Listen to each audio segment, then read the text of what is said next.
Bien, entonces ahora, como les dije el día de ayer, vamos a empezar con el tema de cálculos. Vamos a, vamos a hacer un repaso de lo que estamos viendo ayer. Creo que nos quedamos, creo, viendo algunos parámetros como pH, conductividad. Vamos a un pequeño repasito para, de repente algunos no estuvieron presentes o no pusieron mucha atención, pero vamos a ver. Les hablé primero del pH. Bueno, el pH ya sabemos, ¿no?, que indica el grado de acidez o alcalinidad que tiene el suelo, ¿no? Va de grados de menos de 4.5 hasta más o menos niveles mayores a 9.1. Sabemos que el, el pH llega hasta valores de 14, ¿no?, etcétera. Pero en agricultura estamos hablando de estos niveles, ¿no? Como le decíamos, menos de 4.5 es un suelo extremadamente ácido, ¿no?, que lo encontramos en zonas de selva, no sierra, selva, más que todo. En costa casi es muy difícil que encontremos ese pH, no, ese valor de pH. Eh, un ratito, deme un minutito. Un alumno que quiere entrar y a veces que tiene problemas, lo vamos a ayudar para que pueda entrar.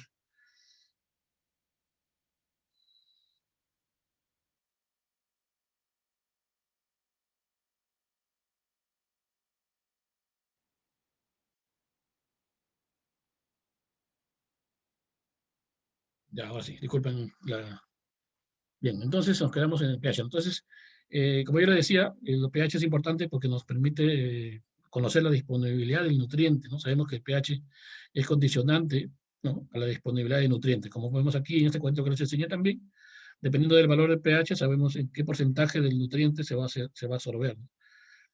Entonces, esto se llama disponibilidad, ¿no? Porcentaje de disponibilidad. Y este porcentaje de disponibilidad lo vamos a usar también nosotros en nuestros cálculos para hacer una estimación más cercana a la realidad, ¿no?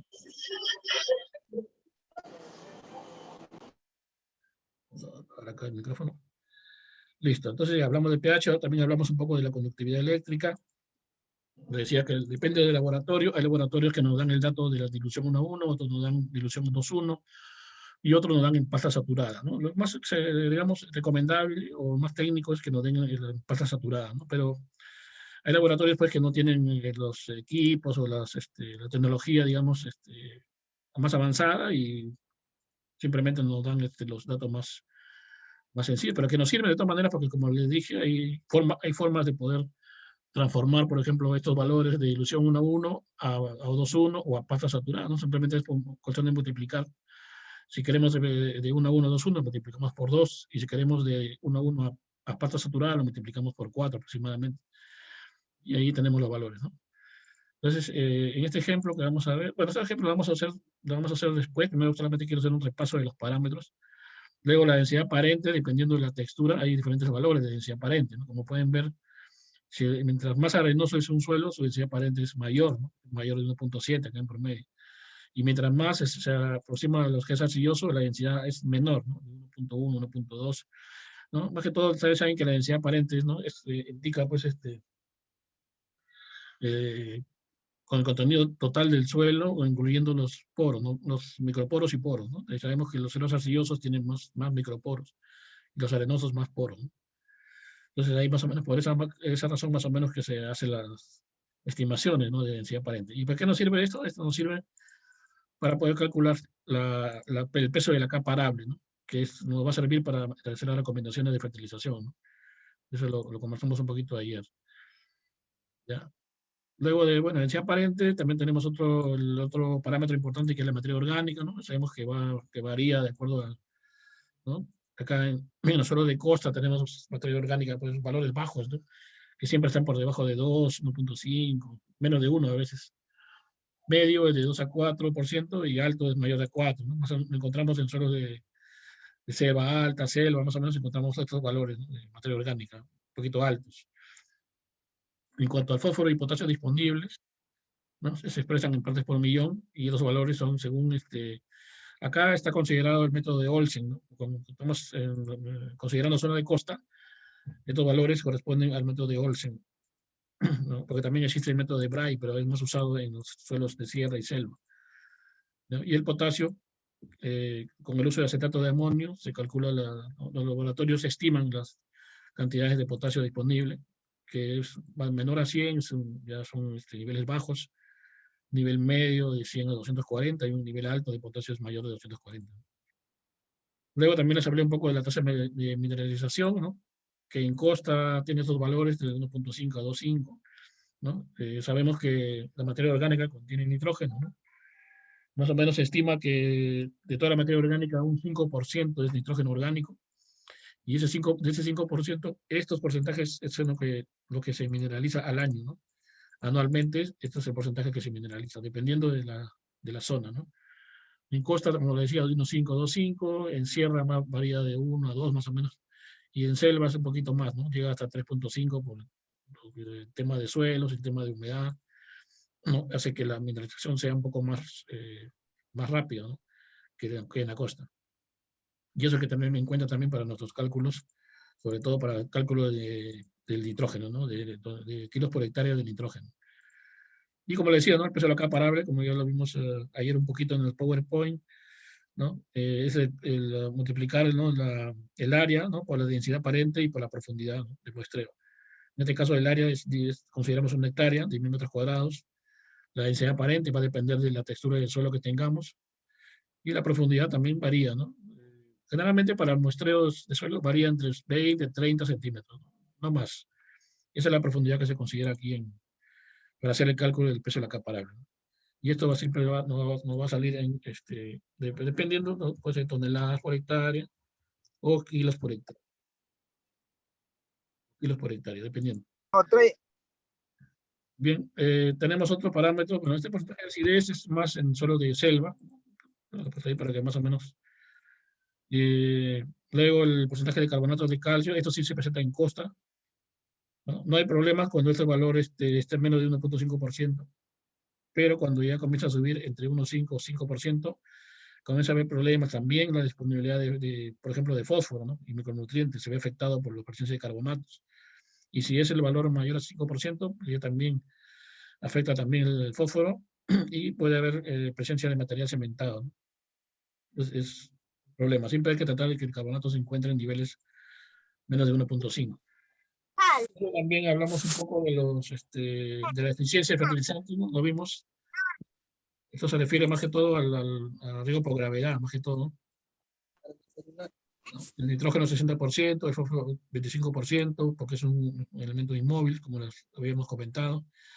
Luego potásico 70% y almendras cálcicas 70%, ¿no? Entonces, también hay que tener en cuenta los porcentajes de eficiencia, ¿no? Porque ya sabemos que ningún fertilizante es eficiente al 100%, ¿no? Ya lo hemos explicado ayer en el PowerPoint. Luego también hablamos un poquito, si se recuerdan, en el PowerPoint, el tema de conversión de elementos simples a óxidos, ¿no? ¿Se acuerdan? Entonces aquí está la formulita para que no nos olvidemos. ¿Por cuánto hay que multiplicar para poder conseguir nuestros valores en óxidos, ¿no? La razón es para que nosotros tengamos a la mano los datos ya en forma de óxido y poder hacer las recomendaciones de fertilizantes que ya saben ustedes que vienen en forma de óxido, ¿no?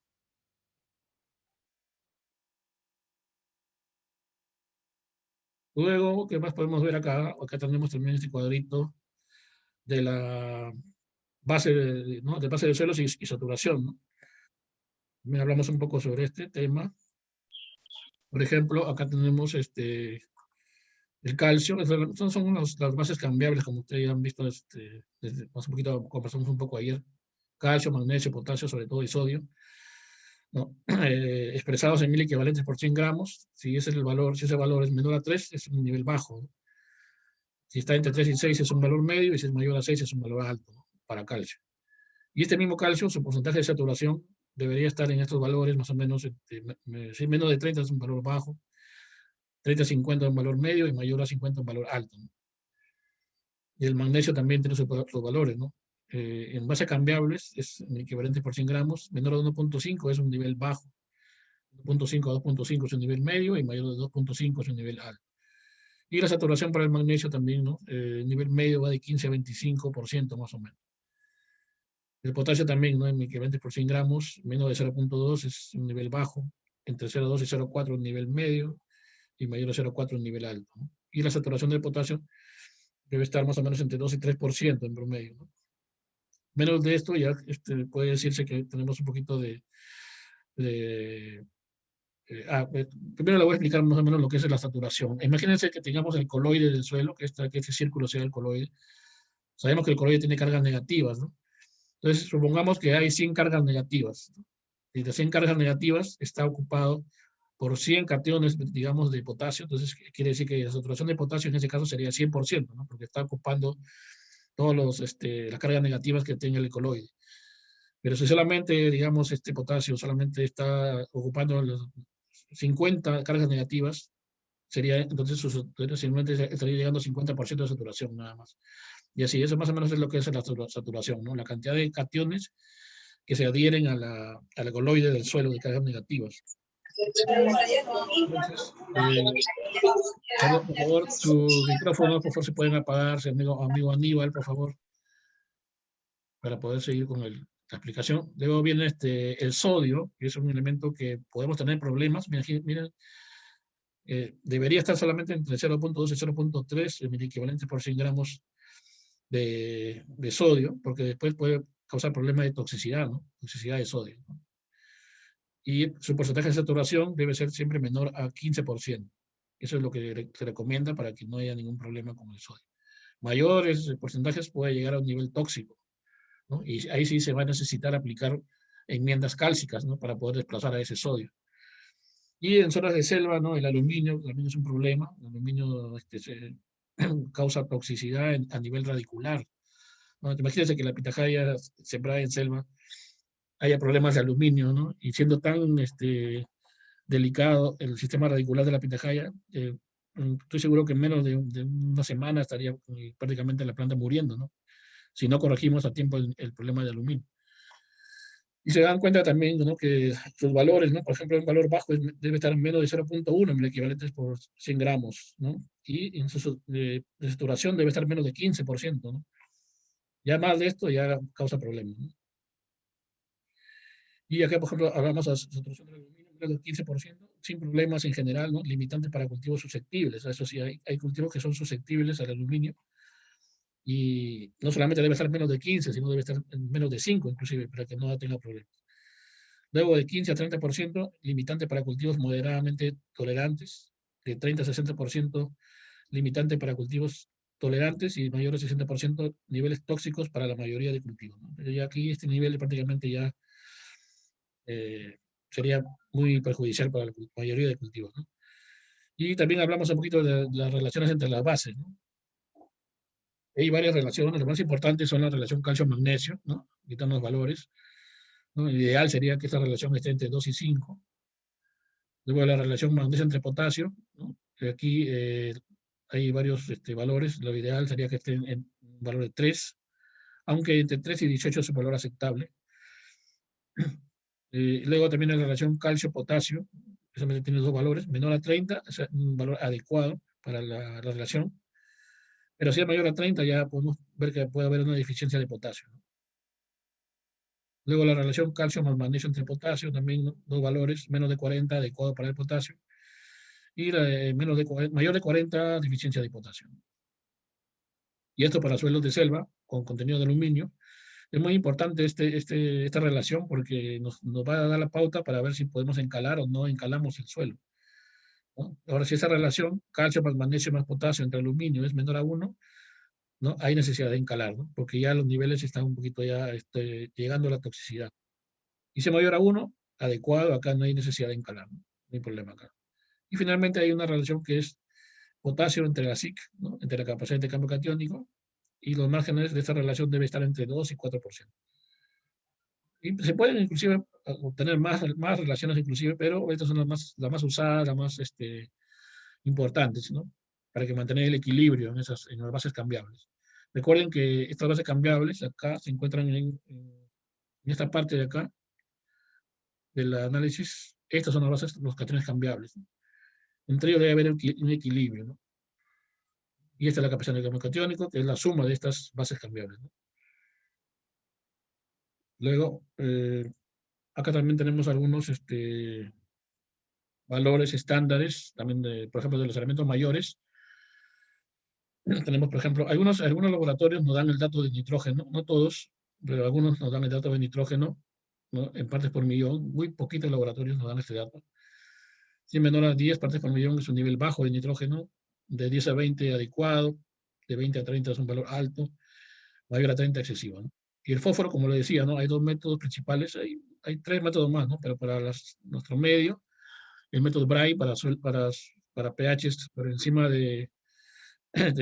no, perdón, por debajo de 7, y los Olsen por encima de 7, ¿no? Para la zona de costa, por ejemplo.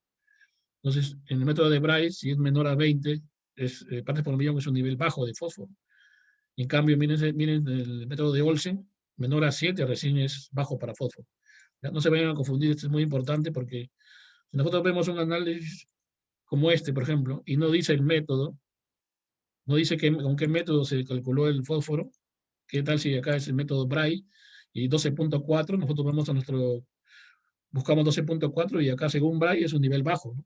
Porque es menor a 20.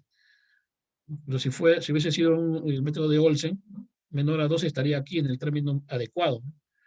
Y estaríamos cometiendo un error aquí, ¿no? Entonces, ¿qué haríamos en esta parte, ¿no? ¿Cómo sabemos si es método de Olsen o método de poder saberlo? Primero es revisando el análisis que nos envía el laboratorio, que algunas veces en la parte inferior o a la espalda de los resultados nos envían los métodos que han usado, ¿no?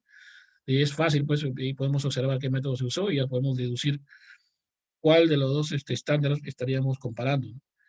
Y en caso de extremo de que no diga el laboratorio, lo que no se mencione, digamos, en la cartilla de resultados, tendríamos que consultar, llamar al laboratorio para preguntarle, señor, ¿con qué método usted calculó la disponibilidad de fósforo, ¿no? En partes por millón, ese valor, ¿con qué método lo hizo?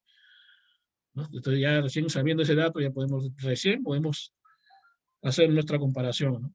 Si es un nivel bajo, adecuado o alto, ¿no?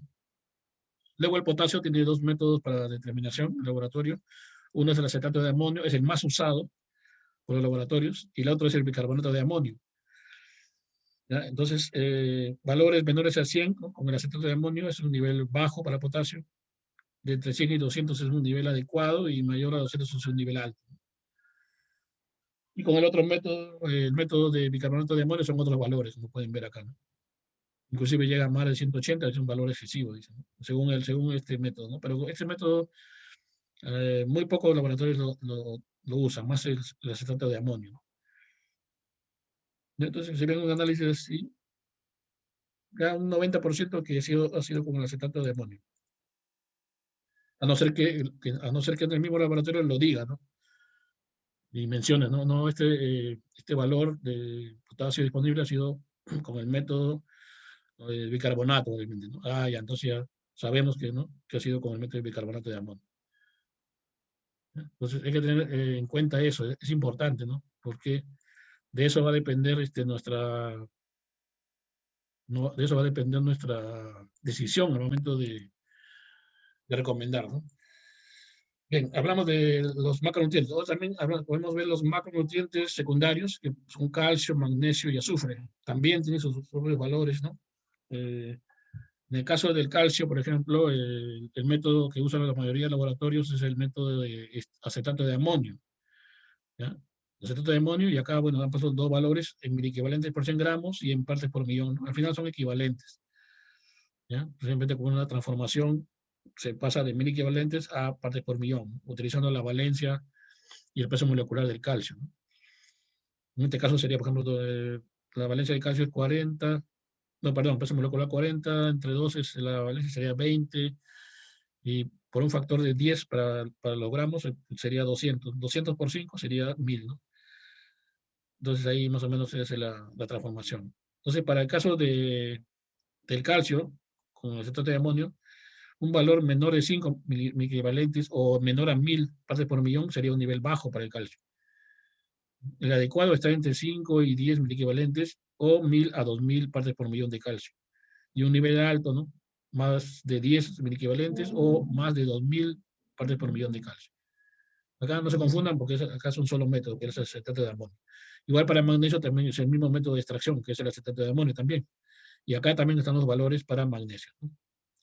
Si hablamos de partes por millón, menos de 60 partes por millón es un nivel bajo de magnesio, de 60 a 80 es un nivel adecuado y mayor de 180 es un nivel alto. Para el caso de azufre, también aquí se utiliza el método del cloruro de potasio, ¿no? Al 40%.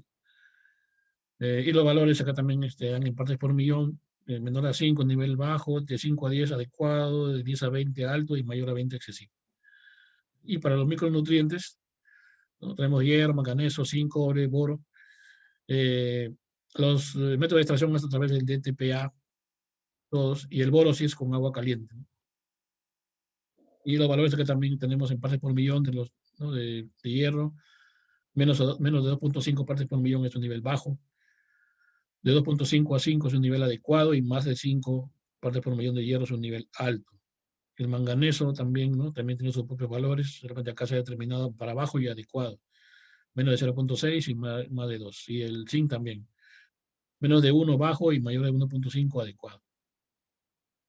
Para el cobre también, ¿no? Menos de 0.6 bajo y mayor a 2 partes por millón es adecuado. Y para el boro, menos de 0.5 es un nivel bajo y entre 0.5 y 2 es un nivel adecuado, ¿no? Y el boro, acá se ha considerado mayor a 2 partes por millón, es un nivel alto. Ya es un poquito tener cuidado ya con este valor, ¿no?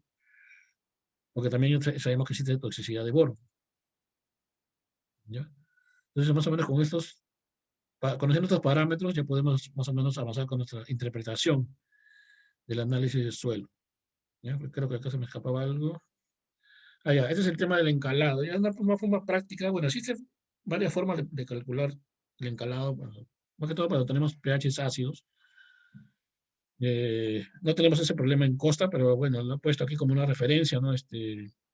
Más que todo utilizando cal agrícola, ¿no? Por ser la enmienda más empleada y duradera, ¿no? La cantidad, por ejemplo, de kilogramos de caliza por hectárea para elevar un punto del pH en los primeros 15 centímetros de suelo, ¿no? Por ejemplo, elevamos el pH de 4 a 5 a 5 a 5, ¿no? Y estas son las cantidades, 1500, estos son en kilos de caliza, ¿no? De cal agrícola, perdón, ¿no? Y acá también 2000 para franco y 3500 para arcilloso, ¿no? Y queremos elevar el pH de 5,5 a 6,5, estos serían las cantidades, ¿no? Esto queda a mediano o largo plazo, ¿no? No piensan que yo voy a pretender cambiar pH de la noche a la mañana, ¿no? No, esto toma un tiempo, ¿no? Que puede ser de 6 meses a un año, ¿no?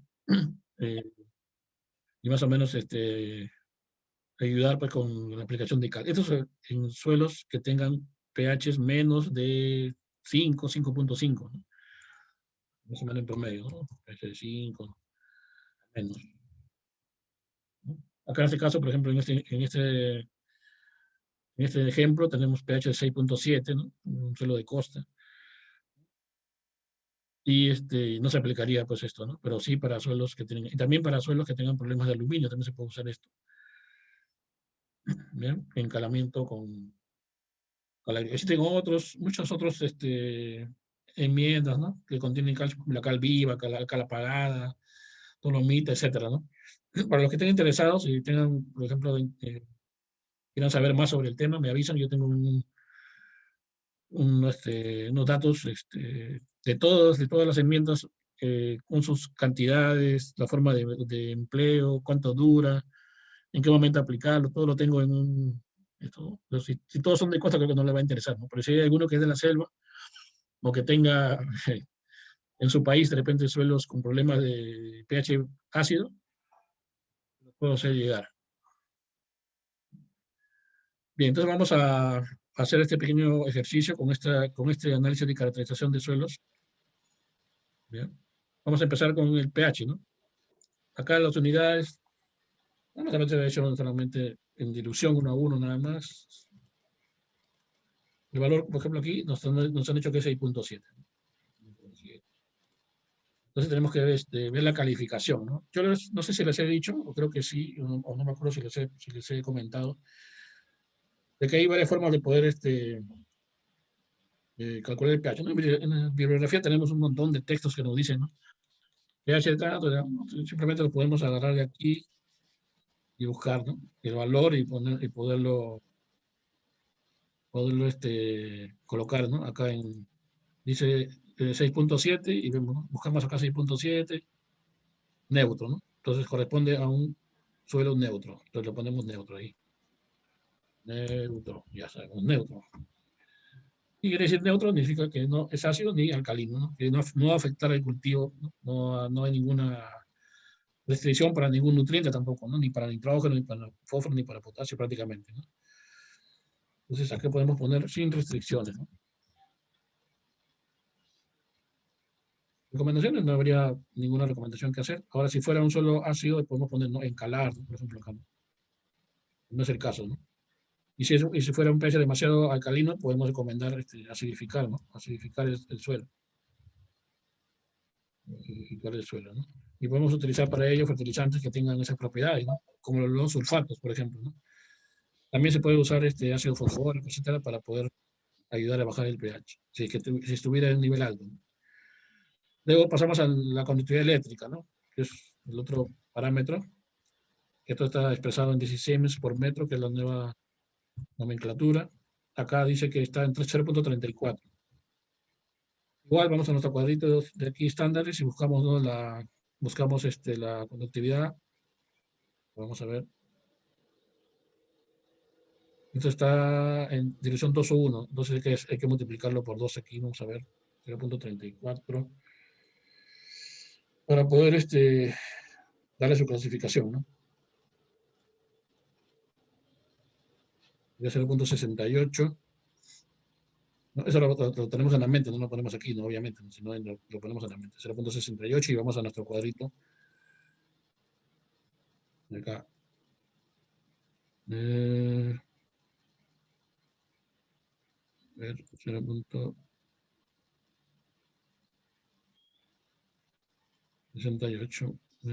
Ahora multiplico por 2 para pasta saturada, que es lo más indicado. Sería, está ahí acá, ¿no? Muy bajo, ¿no? Muy bajo o casi no salino.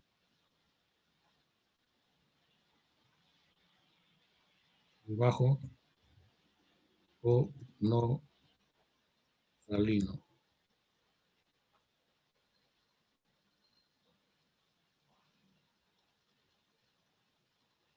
¿Ya? Entonces, si es bajo muy salino, entonces acá dice, podemos poner sin problemas para el cultivo, ¿no?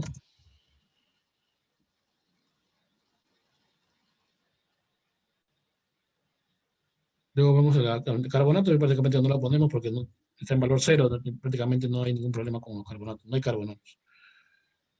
Luego, si ustedes gustan, lo pueden poner acá las unidades, acá el cero, todo. Con la materia orgánica, poner MO, ¿no? El porcentaje está expresado. Acá está 3.39, 3.39, entonces ¿qué vamos a poner aquí? El valor de materia orgánica, buscamos aquí. Esta materia orgánica está entre 2 y 4, es un nivel medio.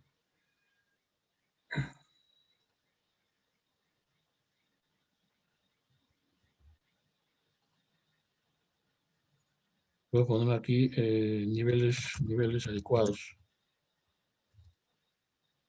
Materia orgánica. Ahora, ¿qué pasa si este valor no sería 3.39, sino sería, por ejemplo, 1,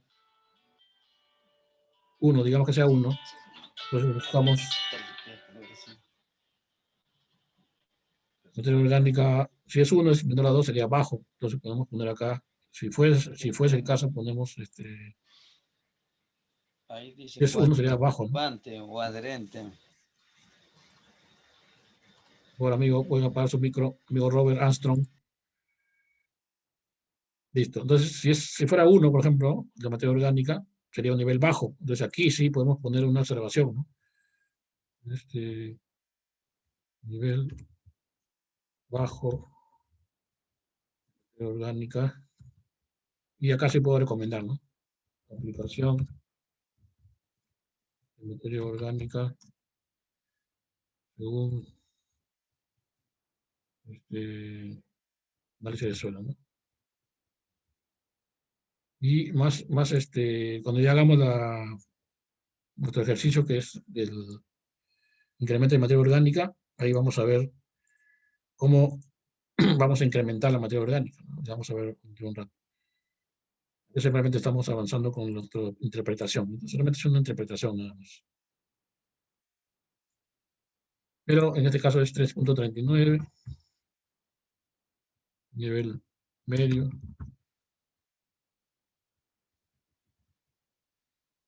Ya no necesitaríamos prácticamente aplicar materia orgánica. Luego viene el fósforo. Recuerden que hemos quedado en que este es un método de Olsen, ¿no? Método de Olsen, este está en partes por millón. El valor es 12.4. Y vamos a ver cómo estamos en cuanto al fósforo. Estamos en 12.4, está en medio, nivel medio.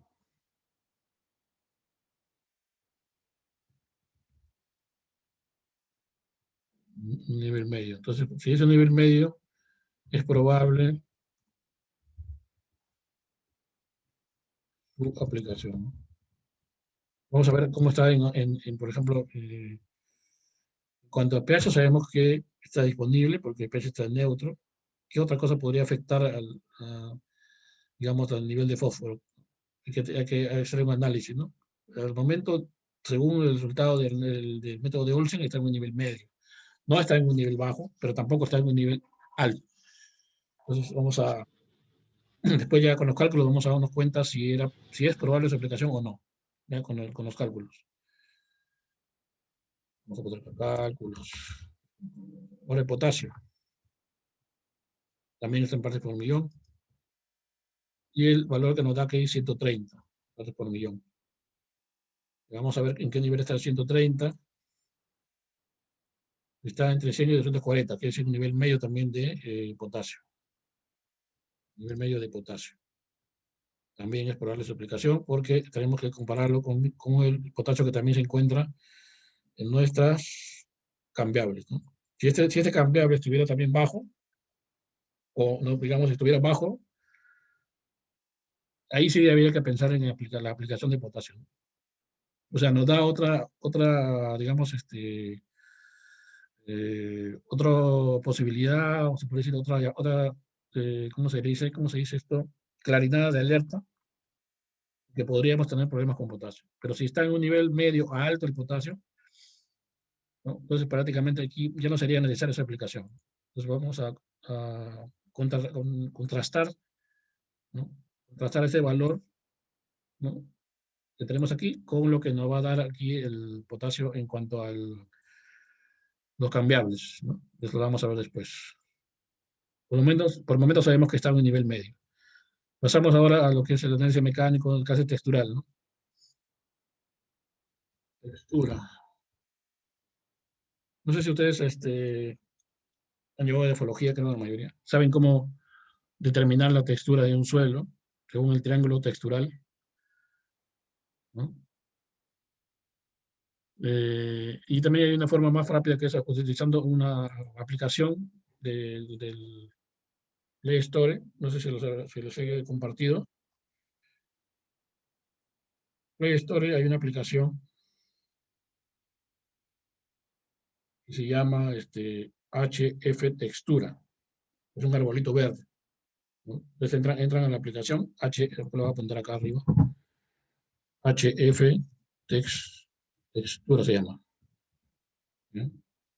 Esto lo pueden bajar de Play Store.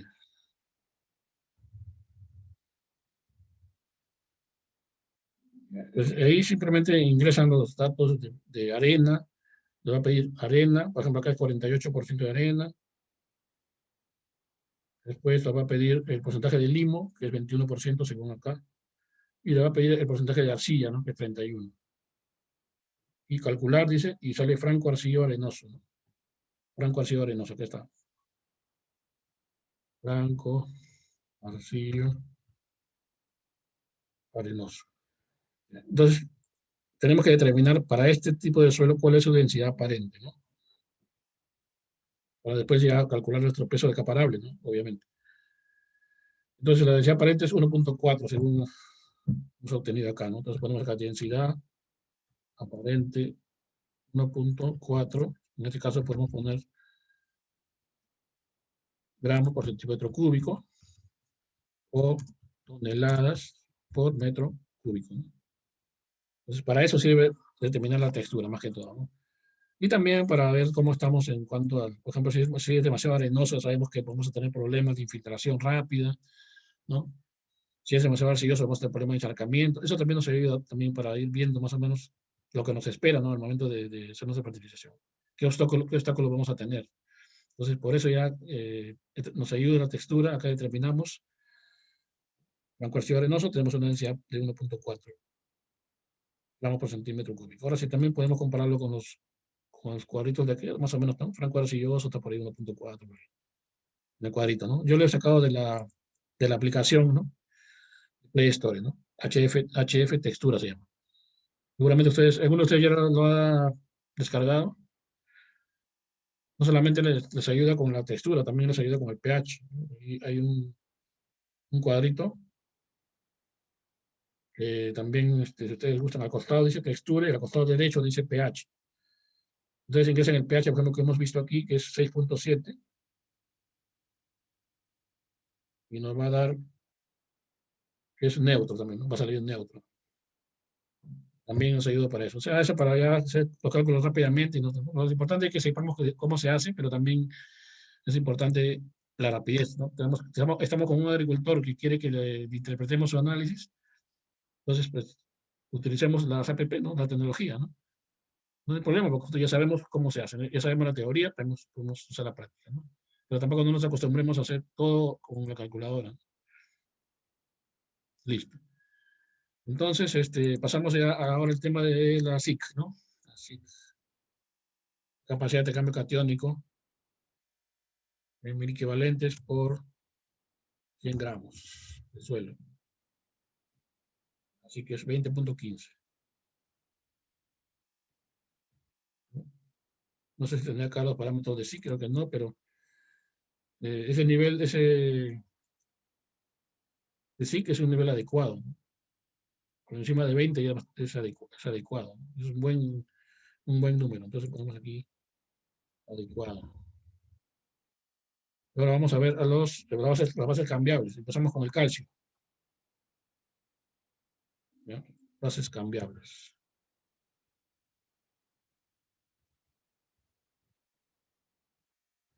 Calcio.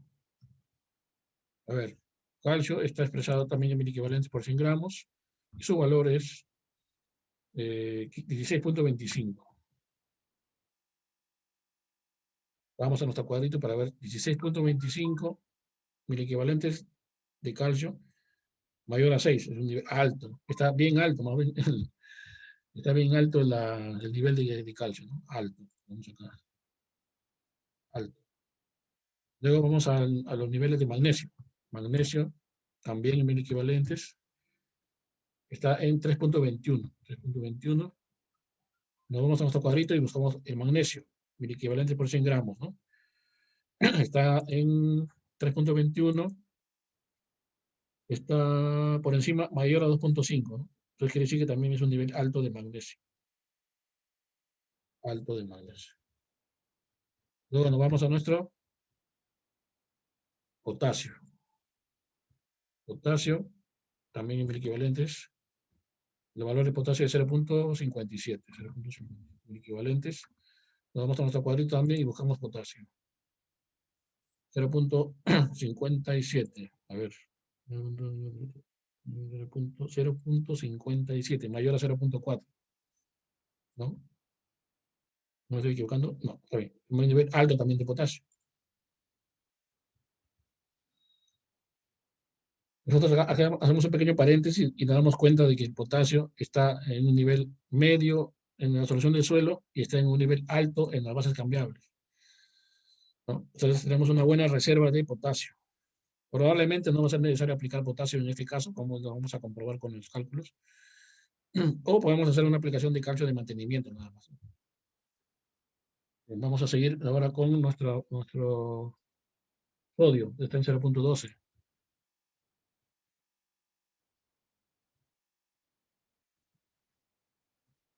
Vamos al sodio, 0.12 está por debajo de 0.2, ¿no? Entonces un nivel bajo de sodio.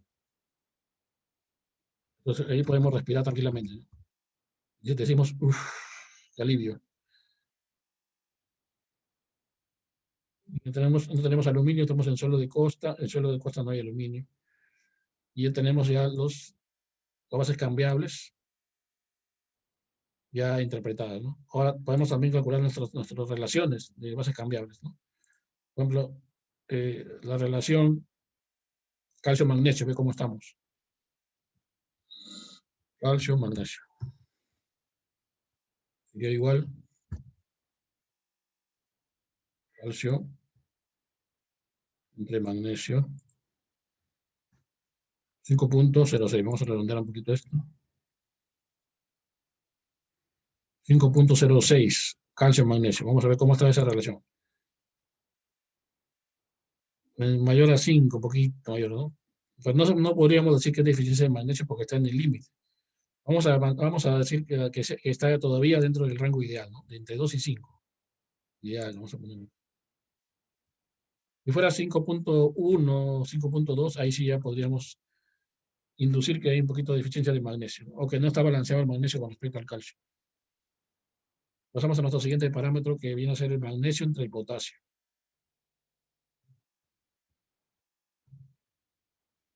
Magnesio entre potasio sería 3.21 entre 0.57.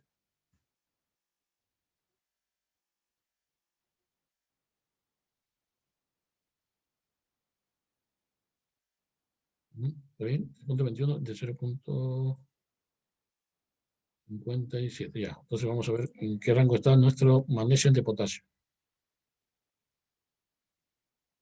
5.63. Entre 3 y 18 es un nivel aceptable. Entonces ponemos aceptable, ¿no? Y no hay problema. Aceptable. ¿Qué otra relación? La relación calcio entre potasio. Calcio entre potasio.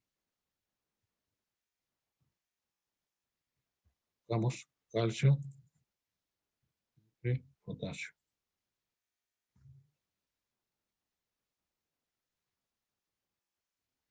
28.51. Es menor a 30, adecuado, no hay problema. Adecuado. ¿Qué otra relación podemos ver ahí? Calcio más magnesio entre potasio. Más magnesio entre potasio. Sería igual a calcio más magnesio entre potasio.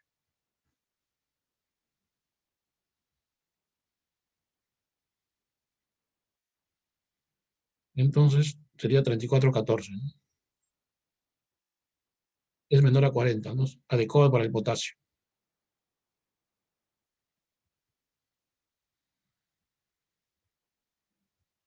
Adecuado para el potasio. Ahora, esta relación, bueno, no tenemos presencia de aluminio, pero vamos a hacer un ejemplo. Supongamos que tenemos aluminio nivel de 10 equivalentes por 100 gramos. Entonces vamos a ver. Calcio más magnesio más potasio. El aluminio. El aluminio, ustedes ven acá, aluminio más hidrógeno es uno solo nada más. No hay que preocuparse, porque siempre estos dos cationes están juntos y causan pues, tanto la acidez como la toxicidad, ¿no? Entonces, no hay problema. Son cuestión de términos nada más. Entonces vamos a ver cuánto sale esta relación. Recuerden, según acá, según lo que nos dice, si es menor a 1, va a haber necesidad de encalar. Y si es mayor a 1, no hay necesidad de encalar, ¿no? Entonces vamos a ver cuánto nos sale. Los que tengan calculadora pueden participar, ¿eh? Y me pueden decir, de repente yo soy lento, entonces ya de repente ya están haciendo el cálculo y me pueden ayudar, lo que deseen, ¿no? Ya, entonces, sumamos nuestro calcio más nuestro magnesio más nuestro potasio y lo dividimos entre nuestro aluminio, ¿no? Sale 2, 2.003. ¿Qué quiere decir? Que es mayor a 1, entonces no hay necesidad de encalar en este caso, ¿no?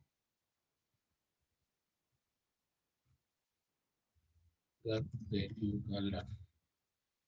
Si hubiese aluminio en nuestro análisis de caracterización, ¿no? Pero en suelo de costa es muy difícil que aparezca aluminio. Siempre en suelo de selva es el problema, ¿no?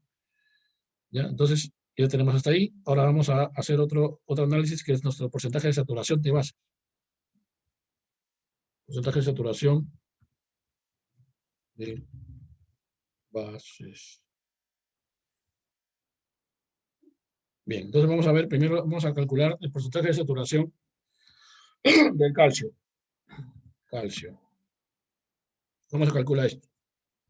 Sería, agarramos el valor del calcio, que sería 16.25, y lo dividimos entre la SIC, y eso lo multiplicamos por 100.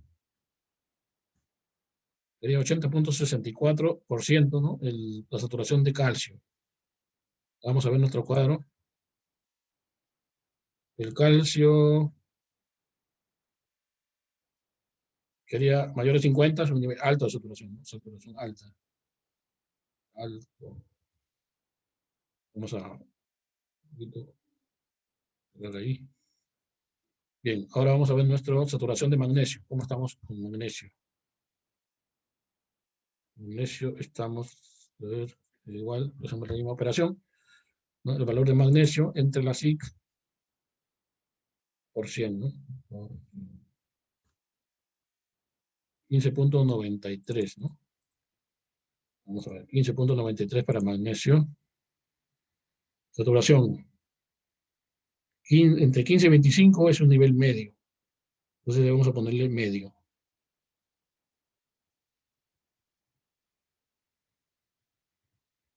Ahora vamos al potasio. Porcentaje de saturación de potasio.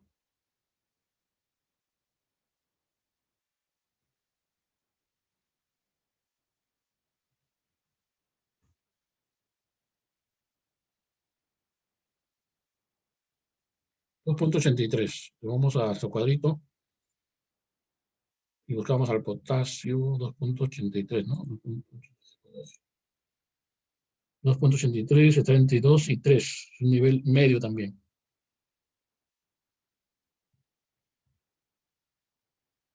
Entonces hemos visto los porcentajes de saturación de bases. También podemos hacer del sodio, ¿no? Sodio sería igual. Sodio por 100.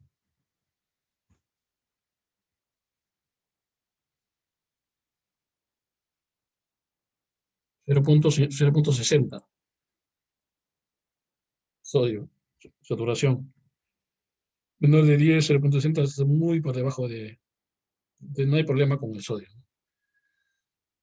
Un nivel bajo. No hay problema con el sodio.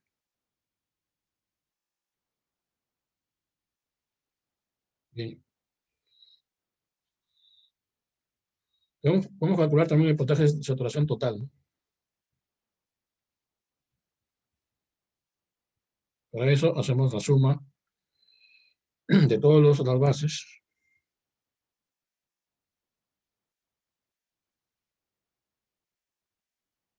¿Ya?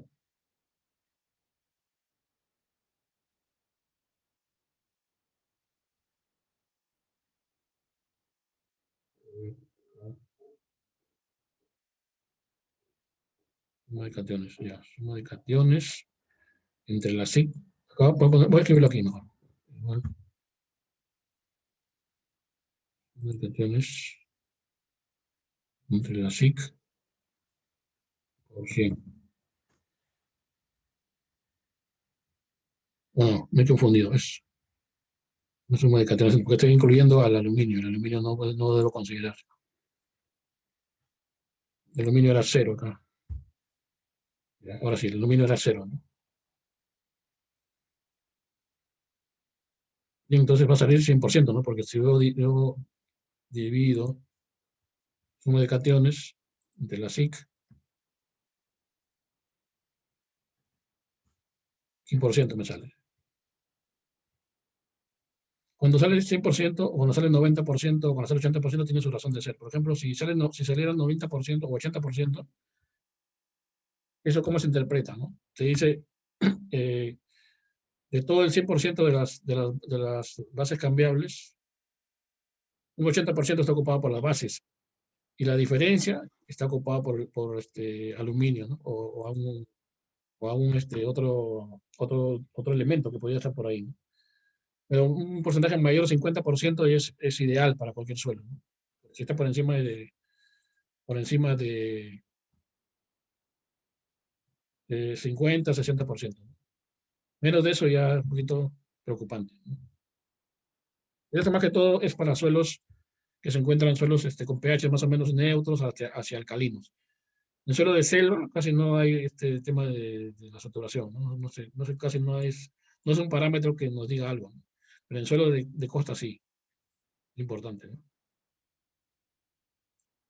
Bien, entonces más o menos así es como vamos interpretando un análisis de suelo, un análisis de caracterización, dependiendo de los valores que tengamos aquí, ¿no? Entonces vamos a pasar a hacer nuestro pequeño plan de fertilización de la pitahaya. Hay varias formas de poder de enfocar, digamos, un plan de fertilización. No es algo que esté escrito sobre piedra, depende de varios factores, depende de criterio que tengamos, de los datos que podamos tener, etcétera, ¿no? Acá para este caso he puesto dos ejemplos, o sea, dos métodos para hacer este plan de fertilización. Un primer método que vamos a ver es utilizando las etapas fenológicas y la duración de cada etapa.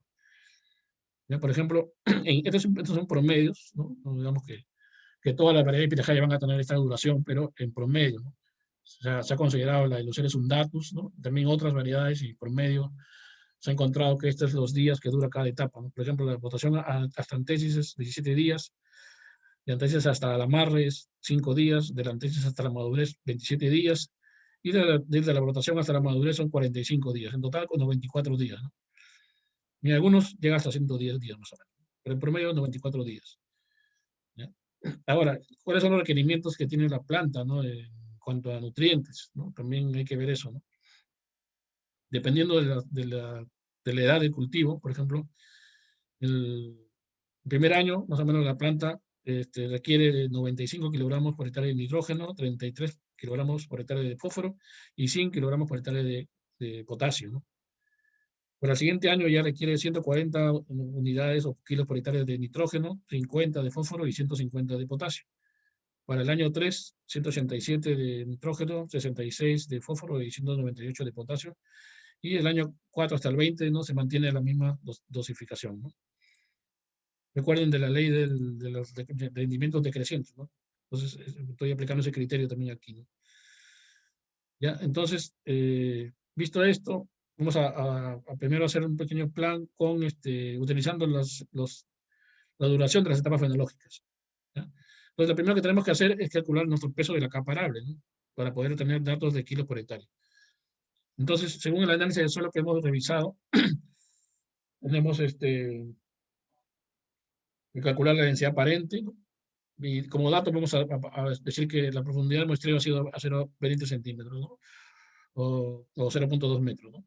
Por el caso de ejemplo, ¿no? Ustedes pueden poner acá también 30 si gustan, pero para casos de ejemplo estoy poniendo 0,20 metros o 20 centímetros, ¿no? Luego el suelo resultó ser franco arcillo arenoso, la densidad aparente 1,35, le vamos a poner 1,4 que lo sacamos en la APP, vamos a poner 1,4. El área sabemos que es de 1000 metros cuadrados, ¿no? Entonces deducimos, ¿no? Que el peso de la capa arable será igual al área por ¿cómo se llama? Por la profundidad y por la densidad aparente, ¿no? Pues aquí ya lo he calculado, ¿no? He multiplicado pues la densidad 1,4 por 0,2 y por 1000, ¿no?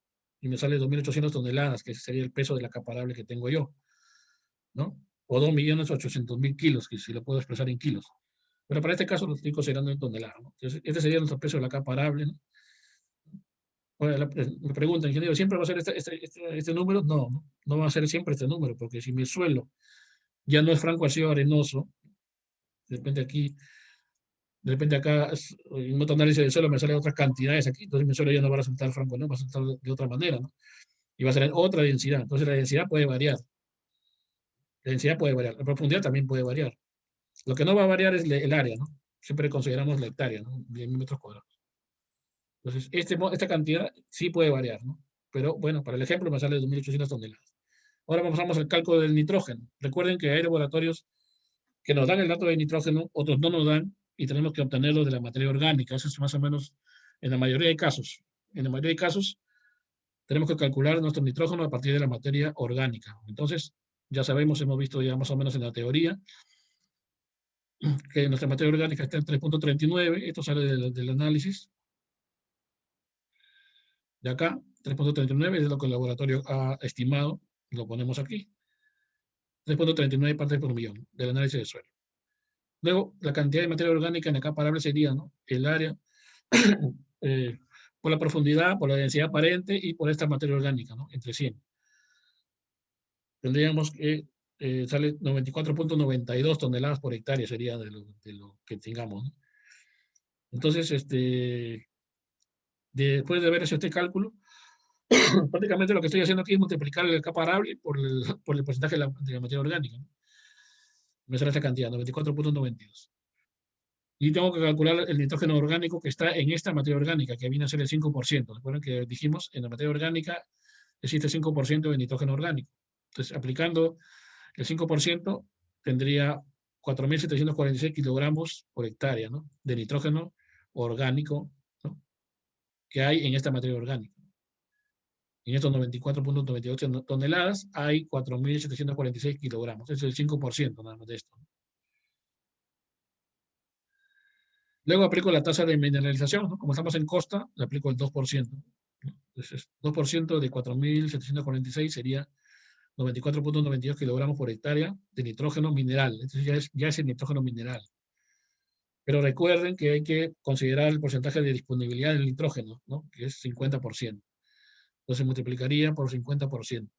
Creo que acá, a ver, creo que acá me he equivocado, porque he puesto 91.53, si es 94.92. Aquí al final que multipliqué, de 33, está bien, 94.92, acá es 94.92. Pero la multiplicación del Excel sí está bien. Entonces tendría 47.46 kilogramos por hectárea de nitrógeno disponible ya, porque ya saqué su porcentaje de disponibilidad, ¿no? 47.46 kilogramos, eso es lo que yo tengo de nitrógeno en el suelo. Luego tengo que calcular el fósforo. Para el fósforo, tengo que ver cuánto es lo que me dice que tengo de fósforo en el análisis del suelo. Tengo 12.4 partes por millón, ¿no? Acá está, 12.4 partes por millón. Aquí está 12.4 partes por millón. Ahora, ¿qué hago? Lo multiplico primero por el peso de la capa arable para tener el resultado en kilos por hectárea. Y por el factor de óxido, ¿se acuerdan? El factor de óxido para el fósforo era, por aquí lo tengo, 2.29, ¿no? 2.29 para el fósforo, para cambiar fósforo a fósforo óxido. Ya está aquí. Aquí ya lo he multiplicado por el peso de la capa arable y por el factor de óxido, ¿no?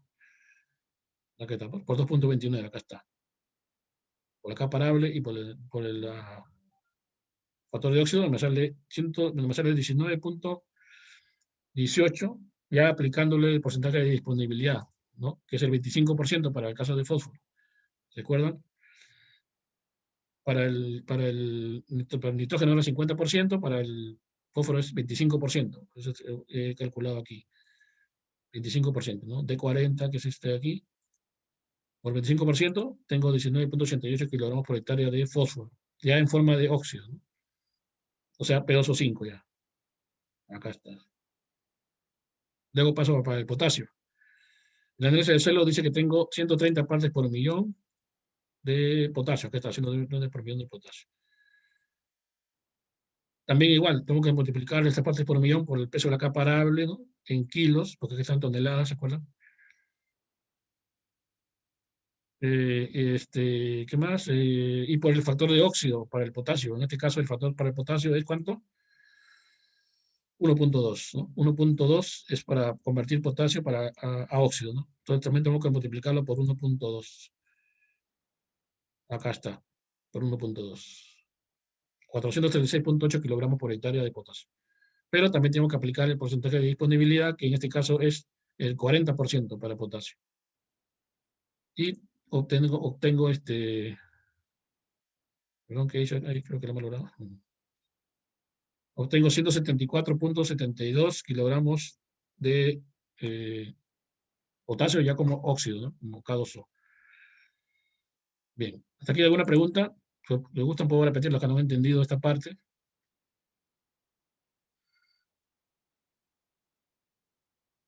¿no?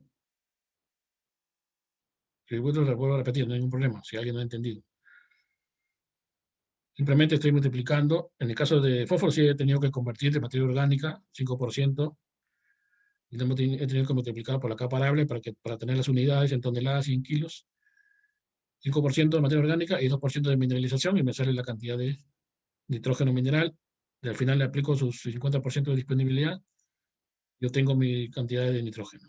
Para el fósforo y potasio es diferente, porque aquí sí tengo que aplicar mi factor de óxido.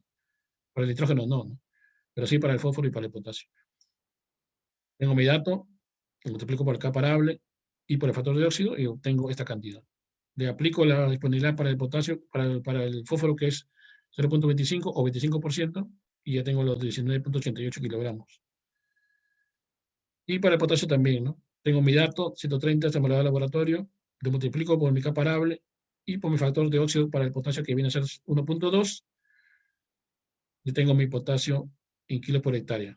Pero ese potasio no se asimila al 100%, tengo que aplicarle también su porcentaje de disponibilidad, que es 40%, entonces ya tendría 174.72 kilogramos por hectárea de potasio ya como óxido. Bien, entonces, una vez que teniendo ya las cantidades de NPK, porque estos son ya los valores de NPK ya como óxido, voy a hacer un ejemplo, ¿no? Considerando, por ejemplo, que mi planta tenga 3 años, ¿sí? Entonces, si mi planta tiene 3 años, su extracción, bueno, para obtener una cantidad de 15 toneladas, por ejemplo, van a ser esta cantidad, ¿no? 187 kilos por hectárea de nitrógeno, 66 de fósforo y 198 de potasio, ¿no? Estas son las cantidades que mi cultivo necesita, ¿no? En estos 3 años. Si nosotros vamos acá a nuestro cuadrito, vemos en el año 3, ¿no? Aquí estamos, 187, 66 y 198. Estos son los valores que yo he colocado aquí. Listo. Entonces, ¿qué más? En la siguiente fila pongo aporte del suelo. ¿Cuánto del suelo me está aportando? Recuerden el cuadro que vimos en el PowerPoint, ese cuadro que les enseñé, aquí se está utilizando ya ese cuadrito, ¿no? Jalo simplemente el valor del nitrógeno, 47.46, lo pongo aquí, ¿no? Luego, otro aporte del suelo en fósforo vendría a ser esto 19.88, también lo jalo aquí. Y el potasio también, que está aquí, lo jalo aquí, ¿no? Ya tengo mis 3 aportes de lo que el suelo me está aportando, ¿no? En kilos por hectárea. ¿Qué tengo que hacer ahora? Restar, ¿no? 187 menos 47.46 me sale 139.54. Esta es la diferencia. Igual también resto 66 que el cultivo necesita, más lo que el suelo ya está aportando, me sale 46.12. Acá también igual, ¿no? Lo que mi cultivo extrae en potasio menos lo que el suelo está aportando y me sale la diferencia, es lo que... Pero al final tengo que aplicar también mi eficiencia del nutriente, ¿no? En este caso voy a utilizar, si estuviéramos con un riego por gravedad, ¿no? Un riego por gravedad, que no sé, creo que lo vimos en el PowerPoint y estaba en los valores. 60% para el nitrógeno, 25% para el fósforo, ya como óxido, y 0.7 o 70% para el potasio. Entonces, recién aquí con estas eficiencias, ¿no? Estamos hablando aquí ya del nutriente, ¿no? Obtengo, por ejemplo, para el nitrógeno 232.57, ¿no? Estoy dividiendo esto entre esto. 139.54 entre 0.60, ¿no? Y me sale 232 kilogramos por hectárea de nitrógeno. Igual para el fósforo, aplico su eficiencia de nutriente y obtengo 184.49 kilogramos de fósforo. Y para el potasio también, ¿no? Aplico la eficiencia y igual tengo aquí. Ahora, si fuera un fertirriego o un riego por goteo, estas eficiencias cambian, ¿no? Va a ser mayor, ¿no? Obviamente, ¿no? Acá va a ser 70, acá va a ser 40 y acá de repente puede llegar a 80. Pero aquí estamos considerando que mayoría de productores trabajan con riego por gravedad, ¿no? Eso no hay ningún problema. Listo, entonces imagínense que tengo disponible urea, nitrato de amonio, fosfato de diamónico, sulfato de potasio como fertilizantes, ¿no? Entonces yo quiero utilizar estos fertilizantes y acá los he puesto, ¿no? Y aquí está la riqueza de cada uno y la dosis en kilos por hectárea que debo aplicar, ¿no? Y ya está convertido en sacos. Ahora, esta dosis, por ejemplo, de la urea vendría a ser, por ejemplo, en este caso sería esta cantidad de 55, que es esto, lo que calculé, y lo divido entre la ley de la urea, que es 46%. Y ya tengo la cantidad en kilos por hectárea de urea que podría aplicar, ¿no? Acá simplemente lo divido entre 50, tengo los sacos que podría aplicar, ¿no? Igual para el nitrato de amonio también, de repente, ¿no? Agarro el- la cantidad, ¿no? Acá ¿cómo se llama? Del nitrógeno, igual también lo divido entre la ley, que es el 33%, y obtengo la cantidad, ¿no? Para el fosfato es diferente, ¿no? El fosfato ya agarro esta cantidad y lo divido entre la ley, que es 46%, y obtengo 401,07 kilogramos de fosfato diamónico. Y acá está también en sacos, ¿no? Igual también para sulfato de potasio, también agarro el potasio, 33,26, lo divido entre la ley 50% y obtengo 66,51 kilogramos por hectárea de sulfato de potasio o un saco, ¿no? Y un poco más, ¿no? Entonces, esta sería la cantidad que tendría yo que aplicar. Ahora, claro, podríamos que elegir entre urea y nitrato de amonio. En este caso, por ejemplo, ¿cuál escogeríamos? En este caso, según lo que hemos calculado aquí, ¿cuál sería el fertilizante más adecuado, ¿no? Teniendo en cuenta el pH y otros factores, ¿no? Recuerden que tenemos un suelo predominantemente arenoso, ¿no? Entonces no conviene mucho aplicar nitrato. Yo aplicaría urea. No tengo problemas con el pH, entonces no hay ningún problema. Si mi pH fuera muy ácido, ahí sí, le aplico urea y de repente con el efecto del amonio va a bajar más mi pH, ¿no? Pero en este caso tengo 670, entonces tengo recuerden que el suelo tiene un potencial buffer, ¿no? Que regula el pH también, entonces no hay problema. Podría aplicar urea teniendo en cuenta solamente la textura, ¿no? Porque si aplico nitrato, rápido se me va a percolar muy rápidamente porque es predominantemente arenoso. Entonces elijo urea, por ejemplo, ¿no? ¿Ya? Vamos haciendo una práctica, no sé que no hay ningún problema. Acá no está en juego nada serio, es una práctica. Entonces, este, acá ya utilizamos las etapas fenológicas, ¿no? Por ejemplo, ¿no? Acá la duración de cada etapa.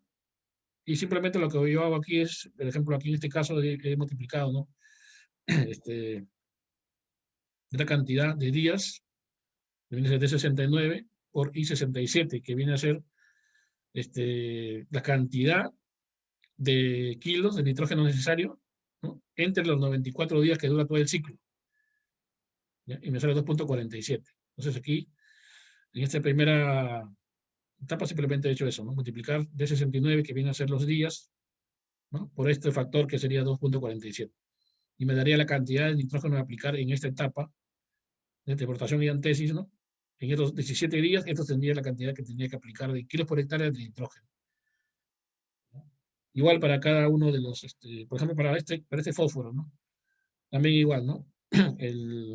La cantidad de días la multiplico por su factor, que viene a ser el K67, que viene a ser este acá, ¿no?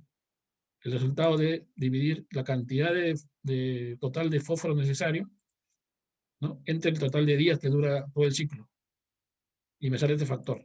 Igual multiplico también mi factor por el número total de días de la etapa fenológica y tengo la cantidad de kilogramos por hectárea del elemento, ¿no? Del elemento, claro. Y así hago para cada uno de ellos, ¿no? Y también, a su vez, puedo yo convertir esto ya en kilos por hectárea del fertilizante, ¿no? Aquí, como le dije, escogí la urea como fuente de nitrógeno. Entonces, ¿qué hago? Solamente divido esto de aquí entre la ley de la urea, ¿no? Que es 46%, ¿no? Y obtengo la cantidad de urea en kilogramos por hectárea para aplicar en esta etapa, ¿no? En estos 17 días. Para la etapa de antesis amarre, ya pues yo dije, ¿no? Es una cantidad menor, porque solamente son 5 días, sería 26,89, ¿no? Que también sale con los cálculos que hemos realizado, ¿no? Y y así para cada uno de ellos, no es cosa del otro mundo, ¿no? Bien, hasta acá, ¿alguna pregunta, alguna duda, una acotación?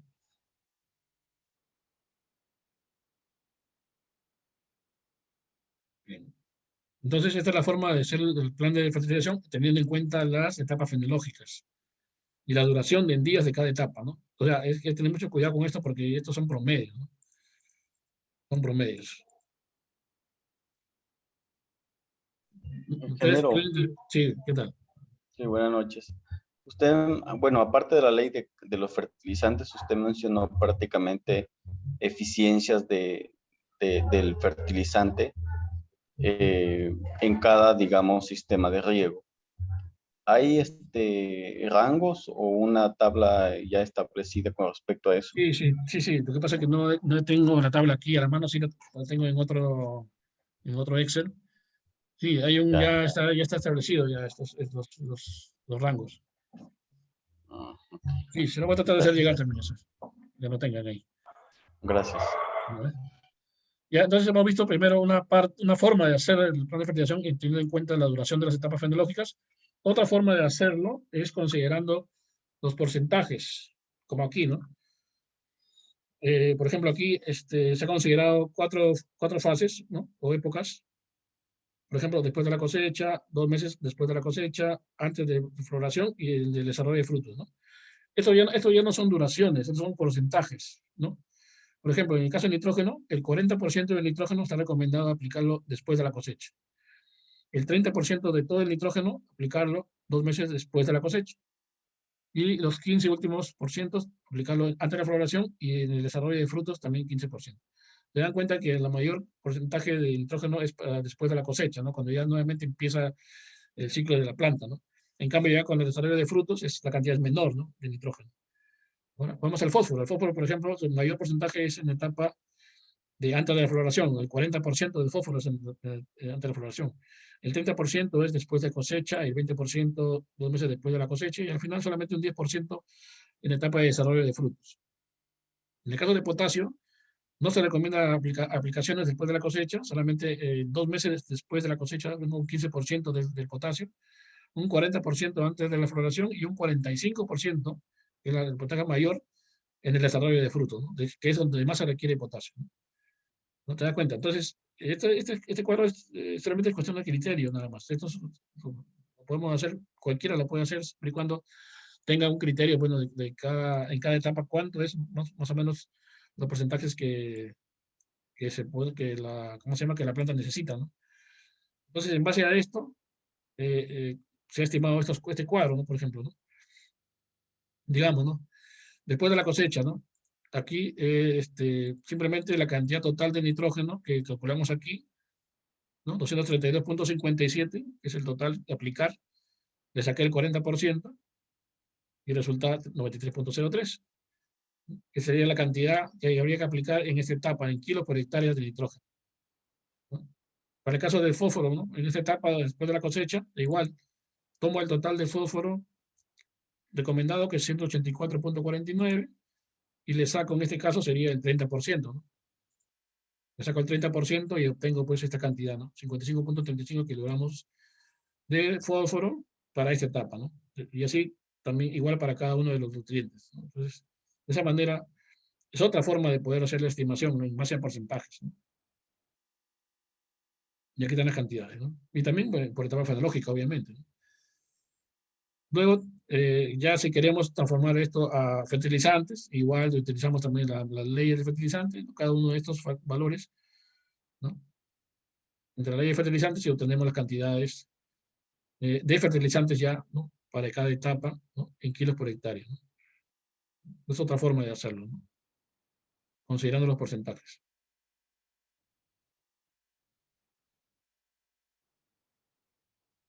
Bien, ¿hasta acá alguna pregunta más o una duda? Pero buenas Bueno, noches. no, no, ¿qué tal? Usted está mezclando lo que es unidades y kilogramos por hectárea. No logro entender. Por decir, nitrógeno 93,03 kilogramos por hectárea y abajo es 52,83 kilogramos por hectárea de dosis. O No, es no, unidades. este es el fertilizante ya. Este es nitrógeno y este es el fertilizante. ¿Me da cuenta? O sea, El de este es arriba, el de arriba es el nitrógeno. Recomendaciones del nitrógeno, que este nitrógeno yo lo puedo aplicar, bien sea en forma de urea, o bien puedo utilizar un sulfato de amonio, o bien puedo utilizar un nitrato de amonio. ya. Simplemente Ahí que está la claro, urea, ingeniero. claro, simplemente la estoy utilizando urea, porque yo tengo que fijarme, en mi interpretación, tengo que fijarme qué fertilizante me conviene más aplicar, porque si yo aplico nitrato, puedo aplicar nitrato, no hay ningún problema, pero mi problema va a ser que como mi suelo es predominantemente arenoso, ese nitrato se va a percolar muy rápidamente, voy a tener pérdidas de nitrato. ¿Se da Claro, cuenta? vas a tener precipitación. Claro. ¿Qué otro criterio puedo buscar? El pH. Si mi pH fuera muy ácido, por ejemplo, no me convendría aplicar urea, ¿no? Pero si fuera más alcalino, ahí de repente, y si mi suelo no fuera arenoso, ahí podría aplicar nitrato. O sea, tengo que fijarme en esas cositas, ¿no? Si mi conductividad eléctrica estaría muy alta, también tengo que pensar que no puedo aplicar un fertilizante que me va a elevar más la conductividad, ¿no? Entonces, todas esas cositas hay que tener en cuenta para elegir. No es que yo tenga, como dije acá, que tengo Uri, tengo mi tienda de fertilizantes, ya agarro cualquiera y uso nomás, ¿no? No, podría hacerlo, pero ¿dónde está mi criterio técnico, no? Y no solo eso, sino dónde está mi ahorro, mi economía, ¿no? Entonces tengo que ver esas dos cositas, ¿no? La parte técnica junto con la parte económica, ¿no? ¿Con qué voy a gastar más? De repente, pues, usando el nitrato voy a gastar menos, usando urea voy a gastar más. Tengo que ponerme a analizar, ¿no? Entonces, de acuerdo a eso, yo tomo mi decisión, ¿no? Eso es lo que hay que hacer, ¿no? No es cosa del otro mundo. Bien, ahora Está hay otra clarísimo. cosa. Gracias. Hay una cosita también que se me estaba pasando, es que, ¿a dónde está? En esta parte yo puedo incluir acá el aporte del agua. El agua también a veces aporta nutrientes, pero dependiendo del agua que estoy utilizando, ¿no? Podemos usar agua de río, agua de manantial, agua de pozo. Hago mi análisis de agua, mando a analizar mi agua, que también es importante hacerlo. Y de acuerdo a eso yo eh, veo, pues, si las cantidades, ¿no?, que el laboratorio me indica de los aniones y cationes que tiene mi agua, yo veo si de repente está aportando potasio, o de repente está aportando nitratos, o está aportando algún otro, tengo que incluirlo entonces aquí en mis cálculos, ¿no? Pero generalmente, por ejemplo, agua de río o agua de manantial, los aportes son muy bajos, entonces no se considera mucho. Entonces, si fuera agua de pozo, creo que ahí sí, ¿no? Habría que ver, ya ahí sí, pues, pues consideran, pues, cantidades un poquito más altas y habría que considerarlo. Si fuera ese el caso, entonces hay una forma de, de calcular el aporte del agua de río, ¿no? La fórmula simplemente sería el nutriente que aporta el agua. Este dato me lo da el análisis de agua, ¿no? Por el volumen de agua ¿no?, que yo voy a gastar por metro cúbico, y eso lo multiplico por la eficiencia del sistema de riego, ¿no?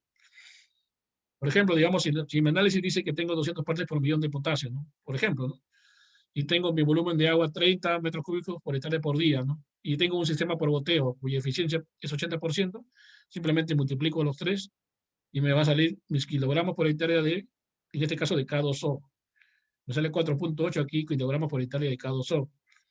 ¿Qué tendría que hacer yo? Ese 4.8 tendría yo que incluirlo acá, ¿no? Incluirlo aquí. Si yo lo incluyo, ya no sería, ¿no?, esta cantidad, ¿no? Perdón, estamos hablando de potasio, ¿no? Acá. Esto ya no sería esta cantidad, sería más o menos. ¿Qué dicen ustedes? Si incluyo lo que el agua está aportando. Sería menos, ¿no? Porque ya estoy incluyendo el aporte del suelo y también voy a incluir el aporte del agua. Entonces aquí sería un poquito menos. Entonces, tendría que aplicar menos potasio porque el agua ya me está también dando un poquito de potasio, unos 4 kilitos acá, ¿no? Según esto. Ahí sí, en este caso sí tendría que incluirlo en mis cálculos, ¿ya? Ese es el asunto, ¿no? Pero no es tan común, digamos, que se considere el aporte del agua, ¿no? Solamente, por ejemplo, yo digo, en caso de que tengan agua de pozo, ahí sí, ¿no? Por ejemplo, en los fondos que tenemos en Ica, en Villacurí, entonces, sí o sí tienen que hacer análisis de agua, ¿no? Porque sí, ellos sí consideran el aporte del agua en sus cálculos, ¿no? Bien, es como una especie de cultura general, ¿no?, para que sepan cómo se calcula las cantidades de nutrientes que el agua puede estar aportando. Bien, ahora vamos a pasar a otro tema, que es lo que yo les dije el otro día, ¿no? Cuando tenemos este problema de salinidad, ¿no? ¿Ya? Entonces, los suelos, en cuanto a ese tema, se clasifican suelos, puede haber suelos salinos, suelos sódicos o ambos, un suelo que tenga las dos características, un suelo que sea salino y sódico, ¿no? Ya es un caso pues, un poquito complicado, ¿no? Porque en nuestra práctica diaria que nosotros tenemos cuando vamos al campo, ¿no? Siempre vamos a encontrar suelos salinos o este problema, ¿no? Suelos salinos sódicos, ¿no? Entonces el nivel de sales está alto y que tenemos que hacer, tomar medidas para poder reducirlo, ¿no? Más que todo se debe al sodio, ¿no? El sodio es el que causa el problema de sales mayormente. También puede ser cloruros, otro, ¿no? Pero mayormente lo que tenemos en costa es sodio, ¿no? Este cuadrito es una lista de, no están todos los cultivos, lamentablemente aquí no está la pitahaya, pero está el nogal, que es también una familia cercana a la pitahaya, y estos valores es lo que voy a utilizar en el ejemplo, ¿no? En la línea anaranjada están los valores umbral, ¿no? De conductividad eléctrica, tanto del suelo como del agua, ¿no? En el celeste está la conductividad del agua. Quiere decir que estos valores son los críticos. Por ejemplo, el caso de fresa, ¿no? 1.3, estos son decisiones por metro de conductividad eléctrica. Por encima de este punto ya se afecta el rendimiento de la fresa, ¿no? Y así para todos los cultivos, tienen sus umbrales, ¿no? O sea, son los topes, digamos, para cada cultivo, que por encima de estos valores ya empiezan a tener problemas de rendimiento, ¿ya? Entonces, ¿esto para qué nos sirve? Ya lo vamos a ver ahorita en el ejemplito, ¿ya? Acá tenemos bueno, suelo salino, por ejemplo, ¿no? ¿Cómo se considera una conductividad eléctrica mayor de 4 milimos por centímetro o 16 por metro, que son equivalentes? Con el pH menos de 8.5, ¿no? El sodio intercambiable es menor de 15%, y las condiciones físicas del suelo son normales.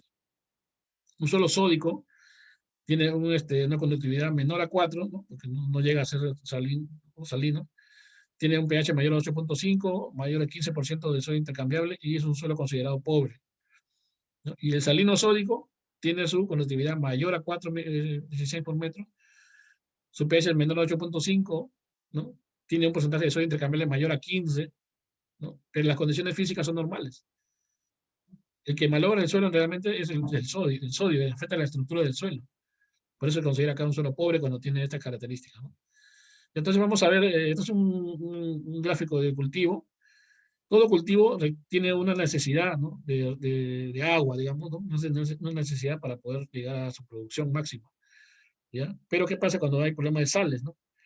Cuando hay problema de sales, hay que agregarle al agua con que comúnmente regamos, hay que agregarle un exceso de agua para que estas sales se lixivien, ¿no? Para que vayan al fondo y no afecten la zona radicular, ¿no? Esto se llama el requerimiento de lixiviación, se llama, ¿no? Un requerimiento de lixiviación.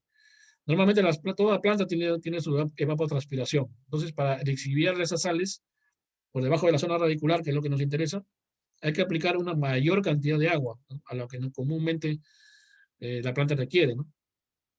Entonces, vamos a ver primero lo que es el requerimiento de lixiviación. Entonces, esta es la fracción de agua para regar que debe ser lixiviada por debajo de la zona radicular para controlar la salinidad del suelo, ¿no? El famoso lavado, ¿no? En otras palabras, ¿no?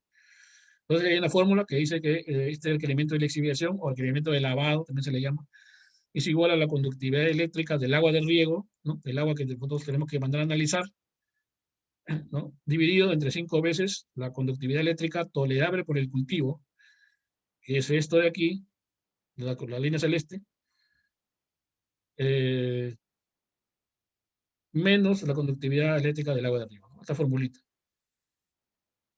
Bien, entonces para poder nosotros hacer este cálculo, saber cuánto de agua hay que aplicar, tenemos que primero conocer la evapotranspiración del cultivo, ¿no? Ya, entonces vamos a recordar un poco algunos términos que de repente hemos estudiado en la universidad, lo que han estudiado o lo que han leído.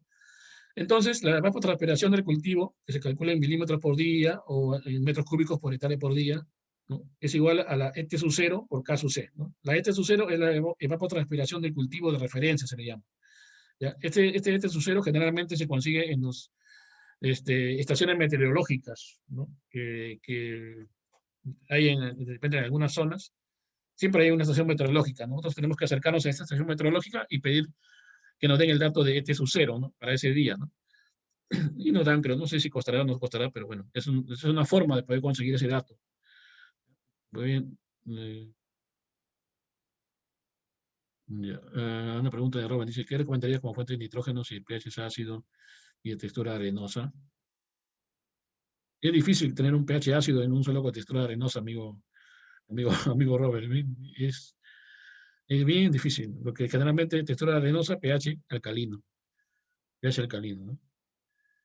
Bueno, seguimos con el cálculo. Entonces, tenemos que tener este dato, ¿no? Este es un cero, evapotranspiración del cultivo de referencia, estación meteorológica, o podemos utilizar este cuadrito de la FAO, que nos da valores referenciales, ¿no? Referenciales de la ET sub 0, dependiendo de la región, ¿no? Por ejemplo, nosotros estamos en una región templada y una zona árida a semiárida, ¿no? Entonces yo he tomado este dato y la temperatura más o menos que esté en 20 grados en promedio, puedo utilizar una ET sub 0 que vaya de 4 a 7, ¿no? En este caso he tomado el valor de 4. ¿No? Este 4 sale de aquí, ¿no? Y ahora, el Kc de la pitahaya. ¿Cuánto es el Kc de la pitahaya? El Kc es el coeficiente de cultivo. Entonces, en este cuadrito podemos ver, ¿no? La pitahaya, los valores de Kc según la planta va desarrollando, ¿no? Tenemos, por ejemplo, el inicial, desarrollo, medio, en fin de temporada, ¿no? Y el total de días, ¿no? Y acá podemos ver que la Kc varía, ¿no? 0,5, ¿no? Acá tiene un puntual de 0,30, ¿no? Entonces yo he considerado, el Kc de la pitahaya lo he considerado para este caso 0,30, ¿no? Entonces he puesto aquí 0,30.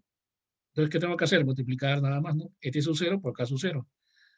4 que lo obtuve del cuadrito por 0,30. Me sale 1,2 milímetros por hectárea por día, ¿no? O sea, 12 metros cúbicos por hectárea por día. Este es el requerimiento de agua normal que la pitahaya requeriría, ¿no?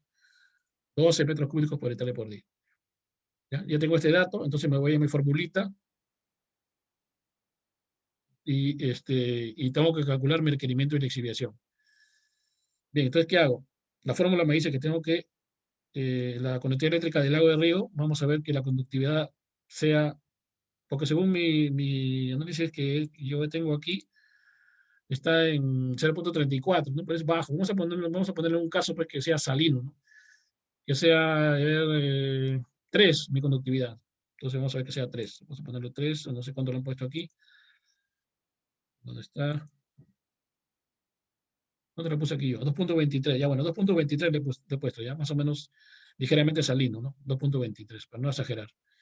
Tengo mi dato de evapotranspiración que calculé aquí, 12 milímetros cúbicos por hectárea por día. Tengo mi conductividad del agua, 2,23.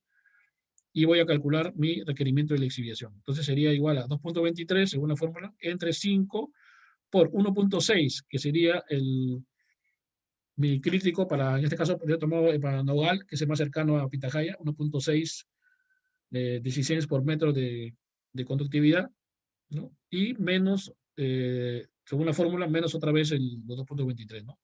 Y me sale 0,3864. Este sería mi requerimiento de lixiviación. Y yo necesito, ¿ya? Pero la pregunta es, ¿cuánto tengo que regar? ¿No? Esa es porque me interesa, ¿cuánto tengo que regar? Entonces, la fórmula es, ¿cuánto regar es igual a la evapotranspiración entre 1 menos mi requerimiento de lixiviación, RL. Acá está. Entonces, hago, ¿no? Entonces, igual sería 12, que es mi evapotranspiración, 12 metros cúbicos, entre 1 menos RL, que ya lo tengo aquí, 1 menos 0,3864, me sale 19,55 metros cúbicos por hectárea por día. Esto es lo que tendría que aplicar yo de agua para poder bajar mis sales de lixiviación. Se dan cuenta que, mira, lo normal es 12, o sea, sería, si yo resto 19 menos 12, sería más o menos cerca de 7 metros cúbicos de exceso de agua para poder lavar este nivel de sales. Bien, esa sería la forma de que yo podía controlar mis sales. Entonces, no se olviden, si consideramos el Kc de cultivo y la otra aplicación, como este cuadrito, y la forma más práctica de hacerlo. Pero quieren algo más detallado, más cercano a la realidad, bueno, tenemos que ir a una estación meteorológica y nos van a dar el dato de este sucero más exacto, ¿no? Pero este cuadro ayuda mucho porque tenemos acá las regiones y las temperaturas, ¿no? Sería una forma de poder calcular mi cantidad de agua que debo aplicar, ¿no? Bien, ahora una pregunta sobre ese tema.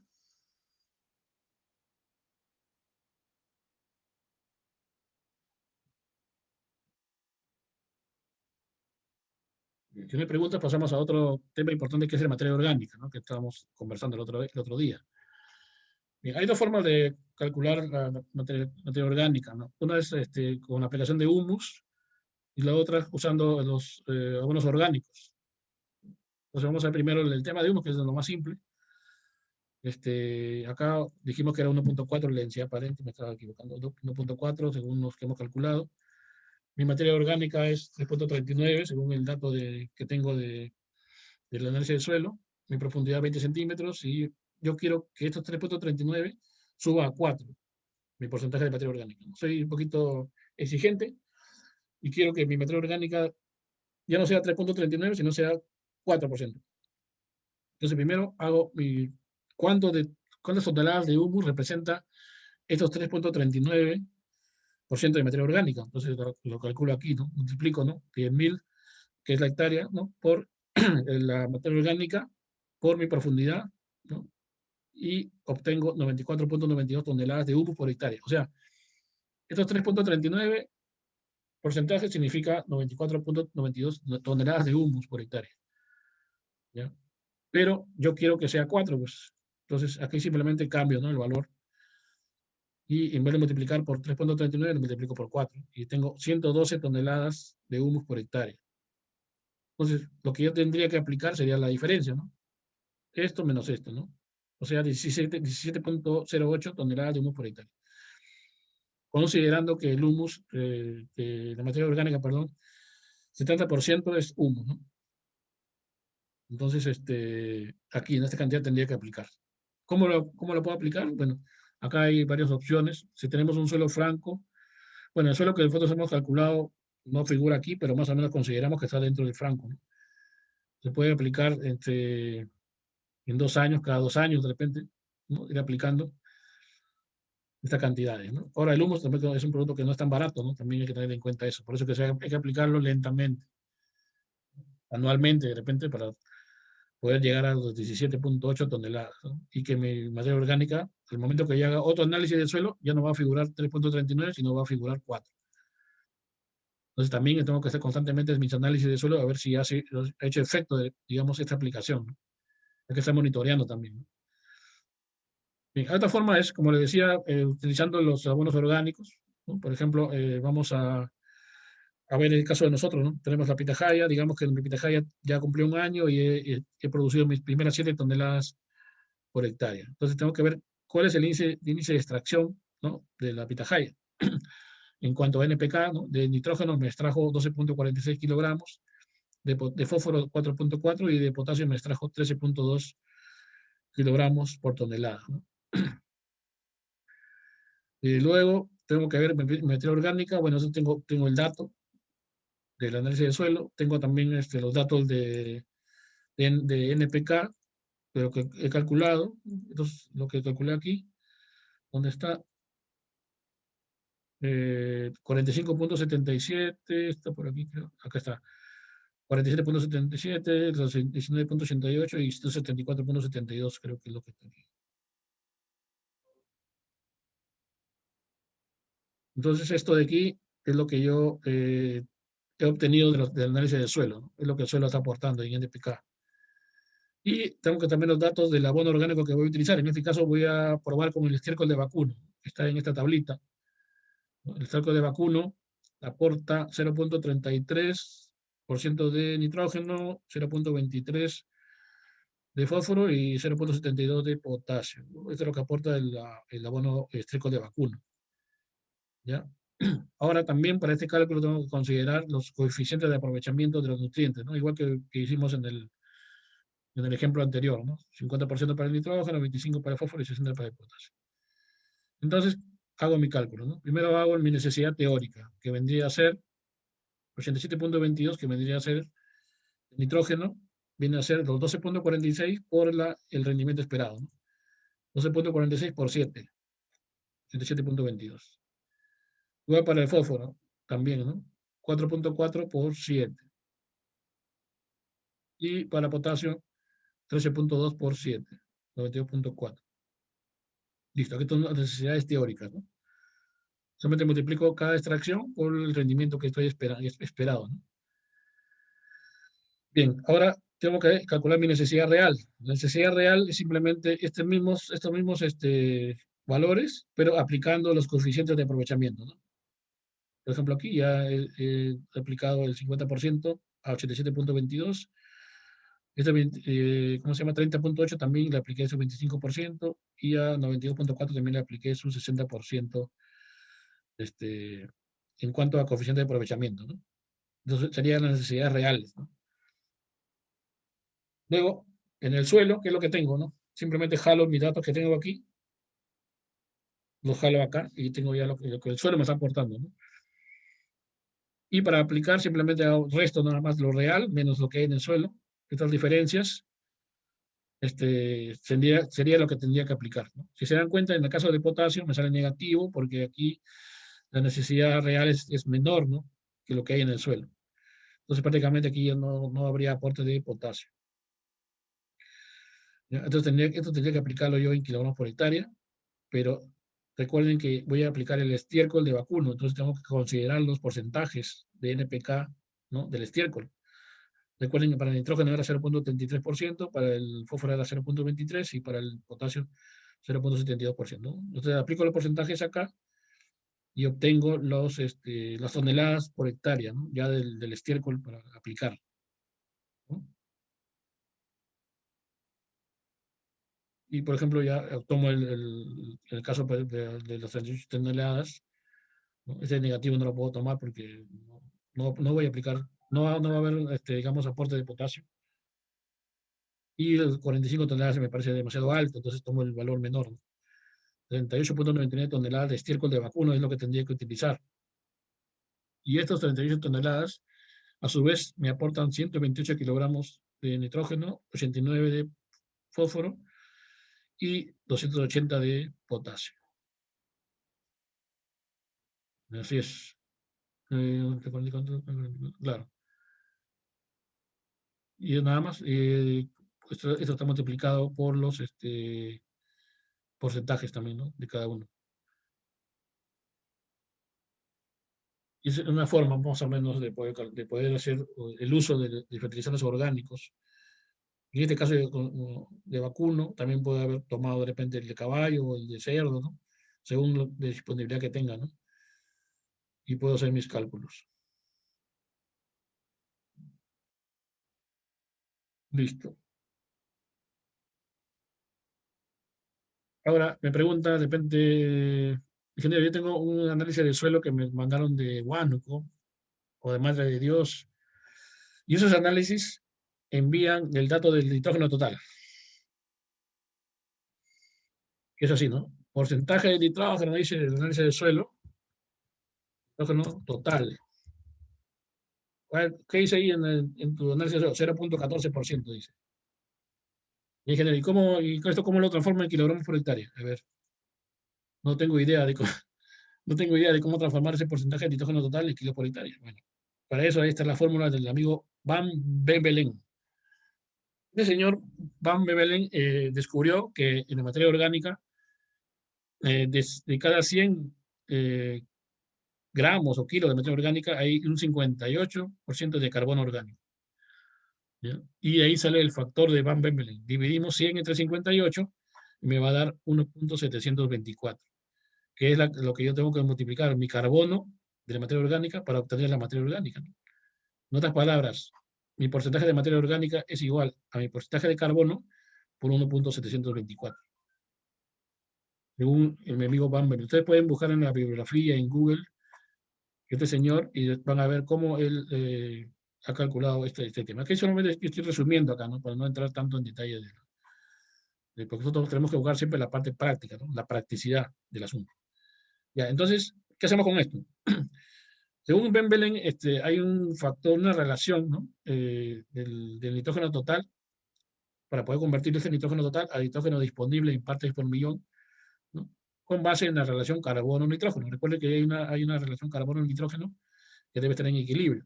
Entonces, este equilibrio nos da este cuadrito. La relación carbono-nitrógeno puede ser mayor de 12, puede estar entre 10 y 12, o puede ser menos de 10. Si es mayor a 12, hay un factor de conversión, que es 11.2. Si está entre 10 y 12, 140, y si es menor de 10 esta relación, el factor sería 225. ¿Ya? Entonces vamos a hacer el cálculo, ¿no? Decimos que nuestro porcentaje de nitrógeno total que nos ha dado el laboratorio es 0.14%. La materia orgánica dice que está en 2.7%. También es otro dato, ¿no? Estos son datos. Datos. También datos. Que nos da el laboratorio. Entonces, hacemos nuestro cálculo. Decimos, porcentaje de carbono sería igual al porcentaje de materia orgánica entre 1.724, ¿no? Entonces, despejando acá. Y me sale 2.7 entre 1.724 me sale 1.57. Este 1.57 es mi porcentaje de carbono que yo tengo. Entonces, mi relación carbono-nitrógeno será 1.57 entre 0.14, ¿no? Que es el nitrógeno, ¿no? Carbono entre nitrógeno. Me sale 11.21. Este 11.21 tengo que buscarlo acá en esta tablita. ¿Dónde se encuentra? 11.21 se encuentra acá en medio, ¿no? Entonces el factor sería 140. Este sería mi factor. Entonces, ¿qué hago? Multiplico el nitrógeno disponible por el factor. 0.14, que es el nitrógeno, ¿no? En porcentaje, por 140 me sale 19.6. Esto ya está en partes por millón. Ya. Luego me multiplico por mi K parable, ¿no? Para obtener los kilos por hectárea.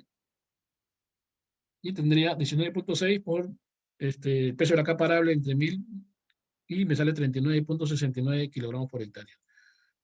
Esta K parable también puede ser la que calculé acá en el ejemplo, ¿no?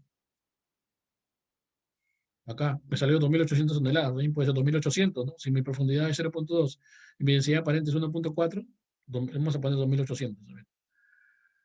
2.800 sería en vez de 2025, ¿no? Para seguir la secuencia del cálculo. 2.800. Y acá ya no sería 39.69. No sé qué me puede ayudar ahí. Voy a sacar mi calculadora para hacer la multiplicación. Sería 19.6 por 2.800 entre 1000. 54.88.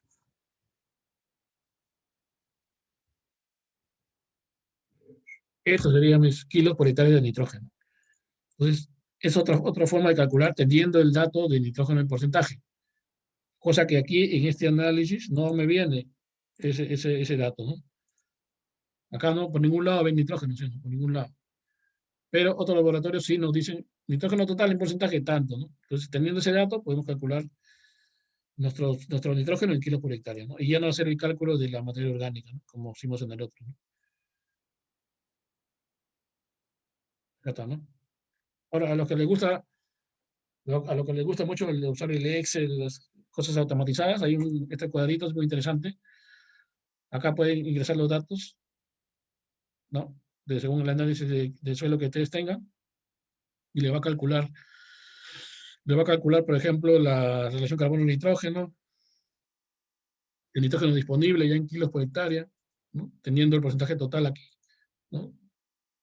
Aquí ingresan el dato del nitrógeno total y le va a dar el dato ya en kilogramos automáticamente aquí, ¿no? Considerando el factor de conversión, ¿no? ¿Recuerdan de lo que hemos visto aquí? Acá también, ¿no? Acá 225 porque esta relación carbono-nitrógeno es menor a 10, pero si esa relación carbono-nitrógeno varía, también variaría el factor de conversión, ¿no? Vamos a jugar un poquito, a ver, buscamos el nitrógeno, vamos a ponerlos 1, a ver qué pasa. No ha cambiado, le pongo 2 o 3 o 4 o 5. Y acá la materia orgánica vamos a ponerle 4.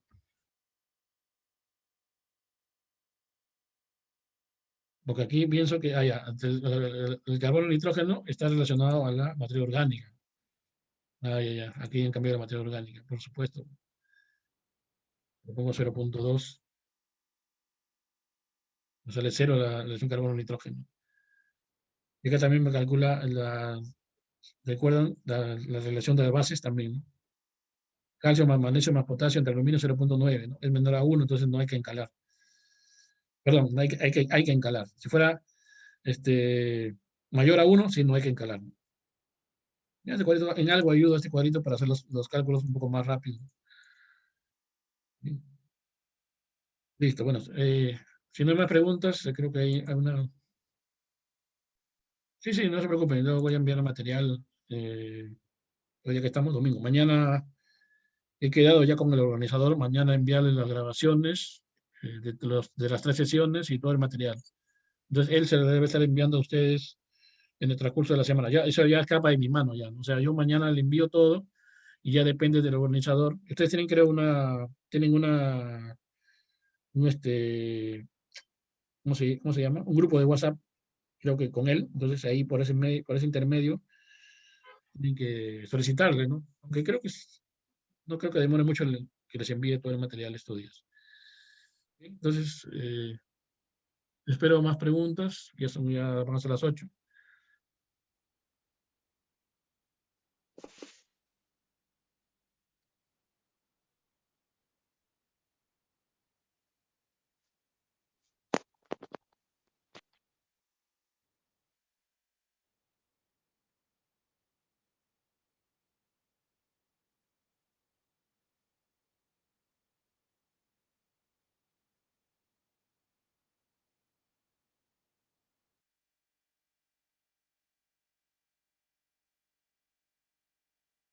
Me estaba olvidando. Hay un ejercicio que también, bueno, no ha habido tiempo para que lo hagamos en estas horas, pero me gustaría que realicen así ese análisis este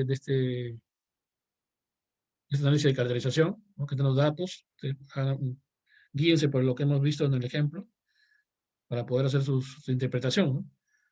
Y de repente también con base a estos datos también pueden hacer su plan de fertilización, ¿no? Tenemos acá el dato del fósforo, de potasio, pueden calcular su nitrógeno a partir de materia orgánica y pueden hacer un pequeño plan de fertilización, ¿no? Y inclusive también pueden jugar con los valores, que pueden cambiar los valores, ¿no? La cosa es que se vayan familiarizando más con los resultados de análisis del suelo y lo pueden interpretar, ¿no? Dependiendo de los valores que tengan, ¿no? También se pueden guiar con los formatos que tienen acá, con los parámetros, para ver los valores, ¿no? Y ver en qué rango se encuentran mis parámetros, ¿no? Pues, como no ha habido tiempo de hacerlo acá, pues me gustaría que lo hagan en sus casas, ¿no? Cuando tengan tiempo y de esa manera pueden estar practicando también, ¿no? Ahora, no sé, de repente están interesados en que se realice algún otro tema más adelante, ya, puede dejar mi número de celular para todos. Yo soy ingeniero José Sarceli.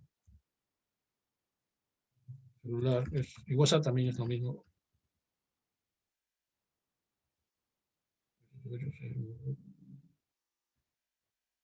Ahí están mis datos.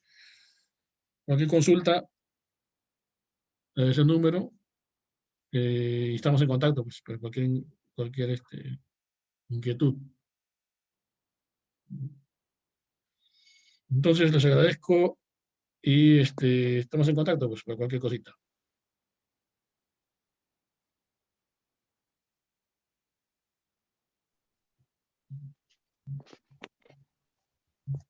Gracias, gracias.